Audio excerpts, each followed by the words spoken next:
Joining us is Congressman Ruben Gallego, a member of the Armed Services Committee and a former Iraq War veteran. Congressman, first, you support the oil ban because some of our Western European allies are reluctant, and the U.S. is reluctant to do anything and get out front of them since they're obviously more deeply affected than we are. Well, I do support the ban, and I hope that our allies will join us. Look, this is one of the few lifelines that Russia has. It's one of the few lifelines it's used right now to pay its bills, to pay its soldiers, to buy its weapons.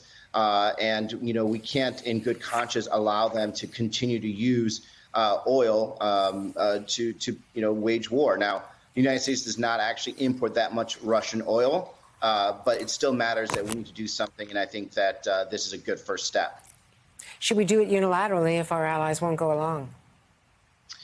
I think we should. Look, I think at this point we've been very good about working with our partners, joining in sanctions in lockstep. I think that this is a very symbolic move that will encourage our partners also to join. Obviously, they are more dependent on Russian gas and oil, but by us showing that we're willing to make the sacrifice, that hopefully that will also encourage them to join in the fight. You were part of that Zoom call on Saturday with Ukraine's President Zelensky, 300 lawmakers and staff. I understand from others on that call that it was very emotional and impressive, a real plea. What was your takeaway? Do you think it really rallied anyone who was not on his side behind the $10 billion that he wants, behind the MiGs that he wants to go to Poland, the Lend-Lease deal? I think he did a very effective job laying out the need for defense and the United States to fully be on board.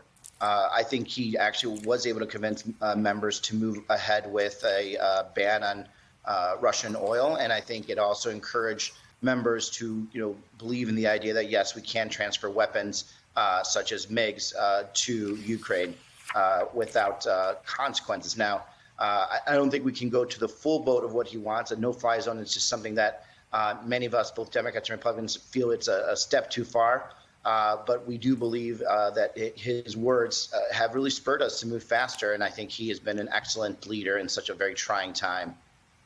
Clearly, all the expectations for how long the Ukrainians could resist, how long it would take for Russia to get to Kyiv, overestimated perhaps the effectiveness of the Russian march and underestimated the Ukrainian resistance. But they are so outnumbered. We understand now that 100% of the forces that were amassed on his border are now in. That's what the Pentagon is telling us. So how long can they withstand this? Are we now going to face a real insurgency, a long, protracted fight?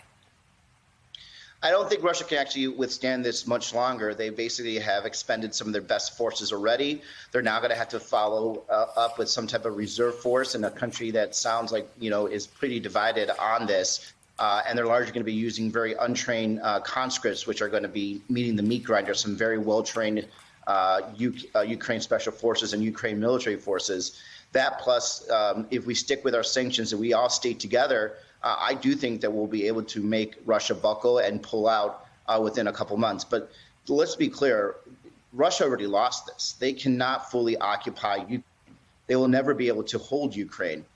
There is no political puppets that they could put in place that the Ukraine public will actually accept without the Russians fully being in there. And a country of that size, a country of Ukraine with a population that is determined and now even is aggrieved because of all the attacks on civilian forces or civilian population, they're not going to just sit aside. So there will be a very dangerous and long insurgency. It's going to drain Russia of their manpower and their money.